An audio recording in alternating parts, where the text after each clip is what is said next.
Meenakshi YouTube channel చూస్తున్న వారందరికీ ధన్యవాదములు. నమస్తే. చాలా వీడియోలు చేసి పెడుతూ ఉన్నాను. మరి నచ్చినట్లయితే లైక్ చేయండి, షేర్ చేయండి, సబ్స్క్రైబ్ చేయండి.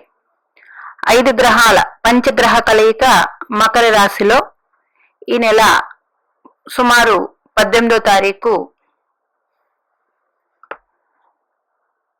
సాయంకాలం తర్వాత మకర రాశిలో కలయిక ఎవరితో? చంద్రగ్రహంతో సహా. ఈ గ్రహాలన్నీ కూడా కలిసినప్పుడు మొత్తం రవిగ్రహ నక్షత్రంలోనే ఉన్నాయి. అంటే ఉత్తరాషాఢ నక్షత్రంలోనే గ్రహాలన్నీ ఉన్నాయి. సూర్యగ్రహం ఉత్తరాషాఢలో ఉన్నారు, కుజుడు ఆల్రెడీ ఉత్తరాషాఢ నక్షత్రంలో ఉన్నారు, బుధగ్రహం ఉత్తరాషాఢలో ఉన్నారు, అంటే పాదాల తేడా. శుక్రగ్రహం ఉత్తరాషాఢ, మరి చంద్రుడు ప్రవేశించగానే ఉత్తరాషాఢ. అంటే మొత్తం అన్ని గ్రహాలు రవిగ్రహ నక్షత్రంలోనే 1, 2, 3, 4 పాదాల తేడాలతో 4 పాదాల్లో ఉత్తరాషాఢలో ఉన్నాయి. ఏవి? కుజ, చంద్ర, బుధ, శుక్ర రవిగ్రహం. మరి మకర రాశిలో 5 గ్రహాల కలయిక అమావాస్యతో వచ్చింది. అంటే గ్రహాలన్నవి ఎప్పుడు ఏదో ఒక రాశిలో కలుస్తూ ఉంటాయి కొన్ని రోజులు. కానీ ఎవరైతే ఈ గ్రహాల కలయిక ఉన్నప్పుడు, అంటే ఇప్పుడు ప్రస్తుతం పుట్టిన వారు ఉంటారో వారికి ఎక్కువ ఇంపాక్ట్ ఉంటుంది. మనకెప్పుడు మనం ఆల్రెడీ ఇంత వయసు వచ్చింది, పెద్దవాళ్ళు అయిపోం, లేకపోతే మన పిల్లలు.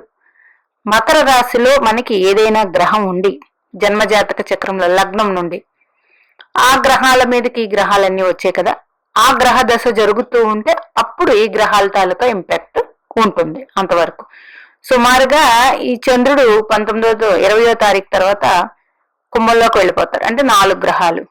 ఆ తర్వాత ఈ మిగతా 2 గ్రహాలు కూడా ఎవరు? ఫిబ్రవరి 4న బుధగ్రహం కుంభంలోకి వెళ్ళిపోతారు, శుక్రగ్రహం ఫిబ్రవరి 6. అంటే సుమారుగా ఒక 20 రోజుల పాటు ఉంటారు 4 గ్రహాలు కలిసి. చంద్రుడు ఆల్రెడీ 20 తర్వాత కుంభంలోకి వెళ్ళిపోతారు. ఇది గ్రహాల కలయిక అన్నది ఎప్పుడు జరుగుతూ ఉంటుందండి. ఇంపాక్ట్ అంటే అసలు మంచా చెడా అని తీసుకుంటే ఏదైనా ఒక గ్రహాలు ఎక్కువ కలుస్తూ ఉన్నప్పుడు ఆ రాశిని ఎక్కువ ప్రభావితం చేస్తాయి. అది కాలపురుషుని కుండల చక్రంలో ఏ రాశి అన్నది మనం చూసుకోవాలి. ఇక్కడ 10వ రాశి అండి. 10వ రాశి అంటే ఏంటి? ఎక్కువగా కెరీర్, అంటే మనం చేసే ఉద్యోగం, ప్రొఫెషనల్ గా అనమాట. ఉద్యోగం అంటే శాలరీ, అట్లాగే కొత్త జాబులు, అవకాశాలు. రెండోది మకర రాశి శని భగవానుడిది. శని భగవానుడు మకర కుంభాలను రూల్ చేస్తారు. ఆయన చేసేదే డిసిప్లిన్, కర్మకారకుడు. డిసిప్లిన్ గా ఉన్న వాళ్ళకి ఇవన్నీ కూడా మంచి ఇదే. ఎందుకంటే చాలా మంది జాబ్ లో ఎక్కువ కష్టపడుతుంటారు, తక్కువ శాలరీ వస్తుంటుంది, కష్టాలు ఉంటాయి, ఇవన్నీ కూడా. కానీ ఎవరికైతే శని భగవానుడు రాసుల్లో జన్మించిన వారికి, శని భగవానుడు మకర కుంభాల్లో ఉన్న వాళ్ళకి, వీళ్ళందరికీ ఈ గ్రహస్థితి మంచిదే. మరి అన్ని ఉత్తరాషాఢాల నక్షత్రంలో ఉన్నాయి కాబట్టి ప్రజెంట్ ఇవి కంబస్ట్ అయ్యి ఉన్నాయి. అంటే దగ్గర డిగ్రీల్లో సూర్యునికి అతి దగ్గరగా ఉన్నారు. కంబస్ట్ అంటే సూర్య వేడి అతి దగ్గరగా ఉండడం వల్ల ఆ గ్రహాలు ప్రభావం అనేది నాకు తెలిసి సూర్యుడే తీసుకున్నట్లు. మరి రవిగ్రహం అండర్లోనే, గ్రహాల రాజు అండర్లోనే ఈ గ్రహాలన్నీ ఉన్నాయి కాబట్టి ఎక్కువగా భయపడాల్సిన పనిలేదు. నెక్స్ట్ మకర రాశి నుంచి, మకర రాశ్యాధిపతి ఈ గ్రహాలకి 3వ రాశిలో సంచారం చేస్తున్నారు. మీనరాశిలో సంచారం. మకరం భూతత్వం, మీనం జలతత్వం. ఈ 2 కూడా మంచి కంఫర్ట్. అంటే 311 యాక్సిస్ వచ్చింది కాబట్టి చంద్ర మహర్దశ, సూర్య మహర్దశ, బుధ మహర్దశ, శుక్ర మహర్దశ, కుజ మహర్దశ జరుగుతున్న వాళ్ళందరికీ మంచిది. అట్లాగే మకర రాశిలో ఏదైనా మీకు గ్రహం ఉండి ఆ గ్రహ దశ జరుగుతున్న వాళ్ళకి కూడా ఇప్పుడు మంచిగా జరుగుతుంది. కెరీర్ పరంగా అన్ని విధాల కొత్త ఛాన్సులు, కొత్త అవకాశాలు. ఇప్పటి వరకు ఇబ్బంది పడుతున్న వారందరికీ మంచిదే. ఇంకొకటి, బుధ గ్రహం 10వ భావానికి కారకుడితో ఈ గ్రహాలన్నీ కలిసి ఉన్నాయి. అది 10వ స్థానంలో, ఇది కూడా మంచిదే. మరి చంద్రరాశి ఆధారంగా తీసుకుంటే మీది చంద్రరాశి ఏ రాశి అయిందో అక్కడి నుండి 3, 6, 10, 11 మకర రాశి అయితే, అంటే ఉపచయ స్థానం అయితే చాలా, అంటే ఇప్పుడు చంద్రరాశి మేషరాశి వారికి 10వ స్థానంలో జరుగుతుంది. మేషరాశి వారికి మంచి ఫలితాలు ఉంటాయి. అట్లాగే మేష లగ్నం అయ్యింది, అక్కడ ఏదైనా గ్రహం ఉండాలి, ఉంటే అప్పుడు ఈ ఇంపాక్ట్ కనిపిస్తుంది. ఆ గ్రహ దశ కూడా జరుగుతూ ఉండాలి, జరగకపోతే ఈ ఇంపాక్ట్ పెద్దగా కనిపించదు. అట్లాగే 6వ రాశి ఎవరికి అవుతుంది, ఇట్లాగే చూసుకోండి. మకర రాశి 6వ రాశి ఎవరికి అవుతుంది, 10 ఎవరికి అవుతుంది, 11 అవుతుంది, ఇట్లాగనమాట. మరి మకర రాశిలో ఏదైనా గ్రహం ఉంది, ఆ గ్రహ దశ మీకు జరుగుతూ ఉండాలి. ఈ గ్రహాల ఇంపాక్ట్ లగ్నపరంగా తీసుకుంటే, రాశి పరంగా అంటే మకర రాశి మీకు 3వ రాశి ఎవరికి అవుతుంది అంటే చంద్రుడి నుంచి మకర రాశి 3, 6, 10, 11 రాశి ఎవరికి అవుతుందో వాళ్ళందరికీ మంచి ఫలితాలే ఉంటాయి. అట్లాగే ఈ మకర రాశిలో ఇందాక చెప్పున్న 4 గ్రహాలు ఉత్తరాషాఢ నక్షత్రంలోని మొత్తం ఇంపాక్ట్ అంతా రవి గ్రహానికే ఇది.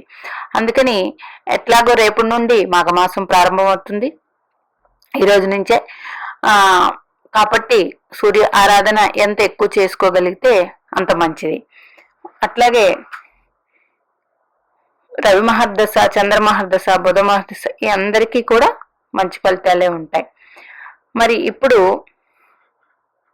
మీ జాతకంలో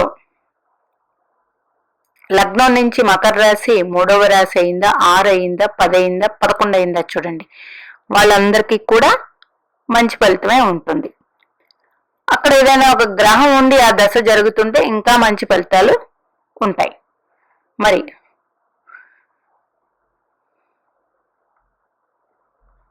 అందుకని ఆ 5 గ్రహాల కలయిక అమావాస్యతో వచ్చింది, ప్రాబ్లమ్స్ ఉంటాయి, ఇవి అవి అట్లాంటివి ఏవి అపోహలు పెట్టుకోకండి. ప్రతి గ్రహం ఏదో ఒక గ్రహంతో ఒక రోజు కలుస్తూ ఉంటుంది. కాకపోతే ఒక రాశిలో అన్ని గ్రహాల కలయిక అన్నది ఏంటంటే ఆ రాశి ఎక్కువగా ప్రభావితం అవుతుంది. ఆ ప్రభావితం అవ్వడం వల్ల అందులో మీ జన్మజాతక చక్రంలో ఏదైనా గ్రహాలు ఉండి ఈ గ్రహాలన్నీ కలయిక ఉన్నప్పుడు ఏదైనా నెగిటివ్ పాయింట్స్ ఉంటే అవి క్యాన్సిల్ అవుతుంది, దానివల్ల మంచి ఫలితాలు ఉంటాయి. అట్లాంటి కలయిక. కాకపోతే ఇవి కంబస్ట్ అయ్యి ఉన్నాయి. ఈ 3 రోజులు కూడా 3 రోజులు ఏమి దగ్గరగా ఉంటాయి. చంద్రుడు వెళ్ళిపోతారు, తర్వాత ఇంకా ఫిబ్రవరి 15 వరకు, అంటే దూరంగా వెళ్ళేటప్పుడు కంబషన్ పోతుంది. అందుకే కదా ఇప్పుడు ప్రజెంట్ జరుగుతుంది శుక్రమౌఢ్యమే. ఎప్పుడు ఫిబ్రవరి 18 వరకు. శుక్రుడు ఫిబ్రవరి 6 అన్నాను కదా, 6 అయినప్పటికీ సూర్యుడు కూడా జరుగుతారు కాబట్టి ఫిబ్రవరి 18 వరకు శుక్రమౌఢ్యంలోనే జరుగుతూ ఉంది. అందుకే ఇప్పుడు వివాహాలు అవి ఇవి ఏమి లేవు. ఎందుకు అంటే శుక్రుడు మౌఢ్యంలో జరగు.